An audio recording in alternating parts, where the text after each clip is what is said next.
முதலில் அடுப்பில் ஒரு பெரிய பாத்திரம் வைத்து எண்ணெய் ஊற்றிக்கலாம். எண்ணெய் சூடானதும் பட்டை, லவங்கம், ஏலக்காய் சேர்த்து நல்லா வாசனை வரும் வரை வதக்கலாம்.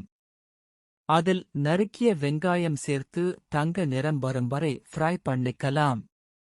இப்போ இஞ்சி பூண்டு பேஸ்ட் சேர்த்து பச்சை வாசனை போகும் வரை வதக்கலாம். அடுத்ததாக நறுக்கிய தக்காளி சேர்த்து நல்லா மசியும் வரை வேக வைக்கலாம். இப்போ மிளகாய்த்தூள், மஞ்சள் தூள், உப்பு தேவையான அளவு சேர்த்து எண்ணெய் பிரியும் வரை கிளறலாம்.